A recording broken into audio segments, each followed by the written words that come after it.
morning, or depending on when you're watching this, good afternoon, good evening, or good night. My name's Ross, and as always told, out of Voice of Radio. So today, it's time we took a little bit of a look at Crobat. Now, I probably need to be a little bit more specific here. You see, as it stands at the moment, we all talk about Crobat on a fairly regular basis. Crobat V is one of the most widely played cards in the entire game right now. It lets you draw until you have 6 cards in your hand when you play it from your hand to your bench. It's a good card. People like Crobat.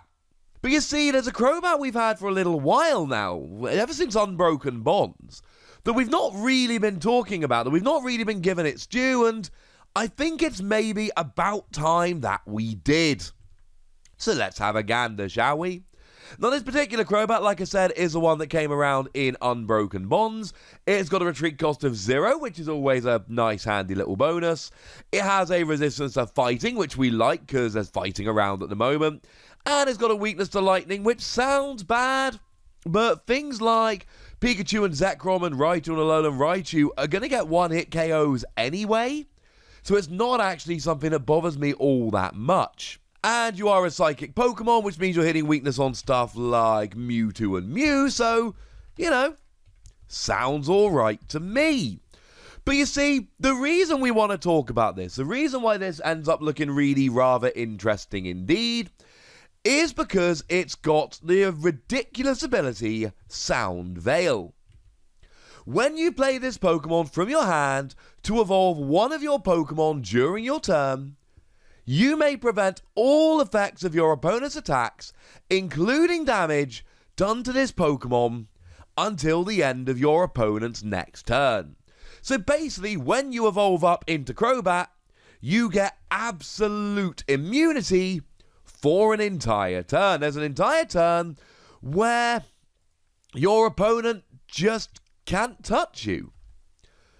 But if this hasn't seen play up to now, why do we think all of a sudden things might be changing? And the reason why things might be changing is because of that new Crobat that I showed you just the other day. You see, that new Crobat I showed you the other day has got... Well, you see, here's the thing. It's not just Crobat now, is it? It's also Golbat. So we've got the new Crobat that when you evolve into it, you draw in 3 cards. And then the new Golbat that when you draw into it, you draw 2 cards. So essentially here, there's 2 different ways we can go. On the one hand, what we can do is we can just whack in Golbat. Just play this as a Crobat Unified Minds deck with Golbat, and essentially every time you evolve up into Golbat, you get to draw 2 cards. But then outside of that, you just play it like you always would have, just with a whole bunch more draw. Because we'll get there in a minute, we're going to be playing around with Scoop Up Net. So realistically, you're probably going to get like 8 evolutions during the game, which equates to about an extra 16 cards. So we're basically taking the same deck we've had all the way along and making it ridiculously consistent. Well, you know, that sounds good.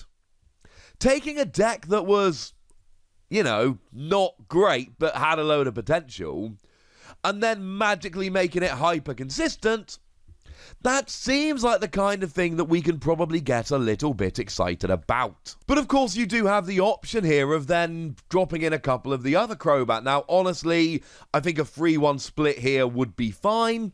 I'm not entirely sure I'd want to play any of the new Crobat. I certainly wouldn't want to play more than one, but having the option to play one down and draw 3 cards, or indeed being able to just, you know, play a Scoop Up Net and then evolve a Zubat into a Golbat and a Golbat into a Crobat and draw 5 cards off the Scoop Up Net, that seems like the kind of thing, again, that we can get a little bit excited about. So, going back to the Crobat from Unified Minds then, how are we going to go about playing this? You see, the ability is awesome. There's no question here about the ability. The ability gives you immunity for an entire turn, so you get essentially 1 turn of being invulnerable. But what are you going to do with that turn? Now, in terms of the attack, what we've got is Severe Poison, 3 colourless energy, 60 damage, and you put 4 damage counters on for poison between turn, rather than 1. So you're essentially doing 100 damage, and if they don't get out the active, you're then doing 140 damage, and then if they don't get out the active, it turns into 180, and so on and so forth.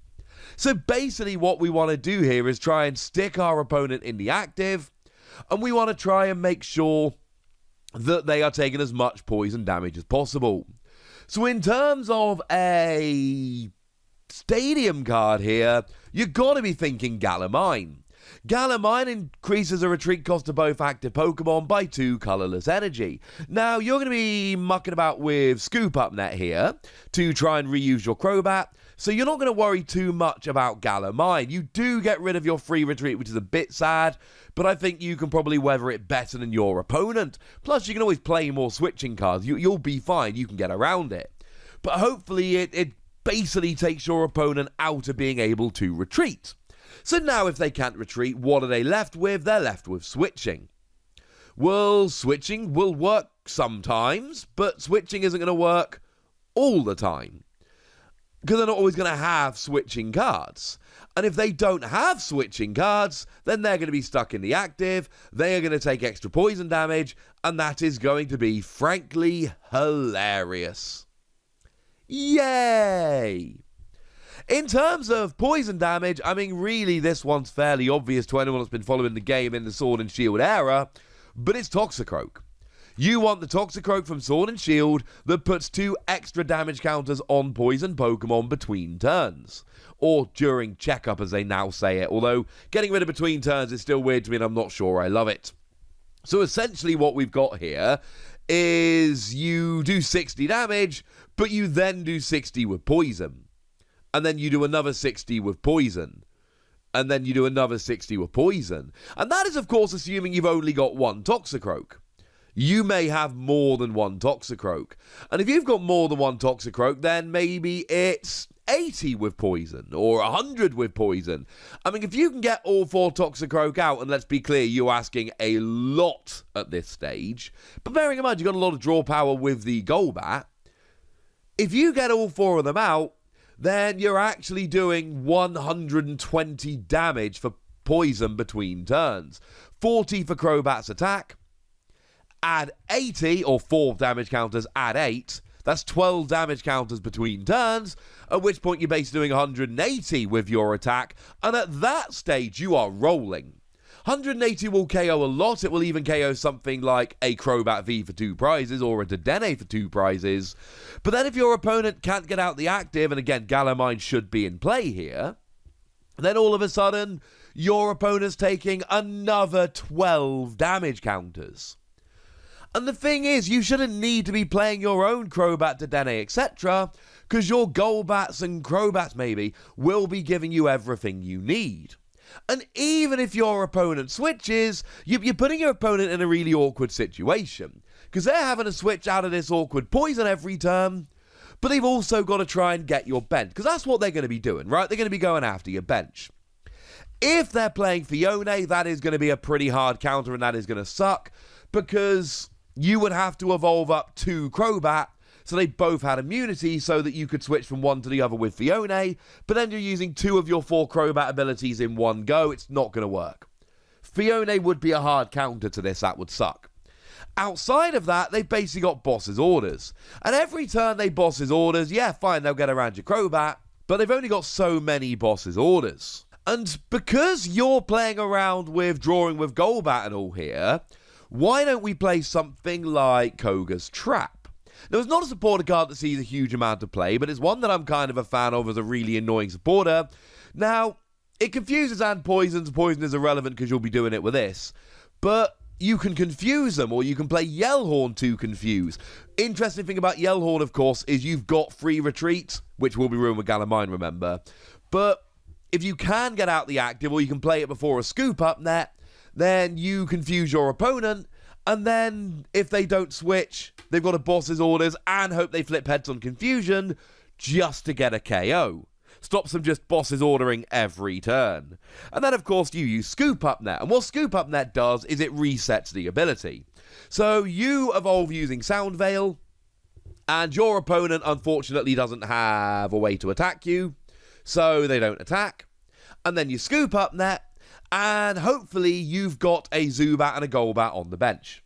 So you evolve the Zubat into a Golbat, draw 2 cards, Golbat into a Crobat, you get immunity, and then you play the Zubat ready to evolve next turn. Do remember that if you are doing this, you can only have 3 Toxicroak maximum out.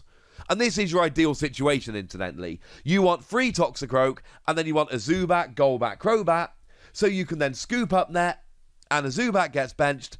The Zubat that was already there gets evolved into Golbat, draw 2 cards. The Golbat gets evolved into Crobat, and round and round and round we go. One of the issues here is going to be energy. We've got triple acceleration energy, but the issue with triple acceleration energy here is that it falls off at the end of your turn, so that only gives you 4 attacks. Now, if you can trap your opponent in the active with Galamine and they're poisoned and taking lots of poison damage, you don't actually need to attack. If you can get immunity while they're poisoned and taking lots of damage and they're unable to get out the active, you can lose an attack and it's really not going to be a bad thing at all. You'll be absolutely fine. Otherwise, you need to be playing around. Now, obviously, Twin Energy will work quite nicely, but you'll need a third energy. But you could play this deck with Welder. You could play this deck with Tapu Koko and then accelerate 1 lightning energy to each of 2 benched bats, meaning you can then pay it using a twin energy. You can play Turbo Patch and try and Turbo Patch onto a benched Zubat so that you can then attach a twin energy when you're up and rolling. There are plenty of ways around it. The fact that we've got twin and triple acceleration energy will help. And maybe this deck will never be any good. Maybe the energy cost is too awkward. Maybe the damage output is too low. Maybe 4 scoop up there isn't enough, though if we do get a super scoop up reprint, oh, watch out. But the fact that you should have 8 turns of immunity, 4 for the ability, 4 for scoop up net, combined with the poison, combined with playing a bunch of confusion, I do think Yellowhorn is amazing in this deck, combined with the fact that your drawing is going to make you way more consistent than your opponent, I cannot be the only one that thinks this is worth a little bit of a play. It wasn't really on my... I mean, it was always a card that was in the back of my mind. All cards are. I'm kind of obsessed with the game. But it wasn't a deck I was planning on making anytime soon, until they came and showed us the new Crobat, but really the new Golbat. And at that stage, oh, my opinion changed pretty rapidly. But I'd like to know what you think. So let me know in the comment section, would ya? Go nuts! Be nice. And then make sure you like this video, subscribe to this channel, follow me on Twitter at TheWasi, and Twitch for some live action at twitch.tv/PTCG Radio. If you want to support the channel, get some bonus podcasts and all that good stuff, head on over to patreon.com/PTCG Radio, where you can do exactly that. But by far the most important thing, as always, look after yourselves till next time, would ya? Thank you very much for watching. My name's Ross, and you've been watching PTCG Radio.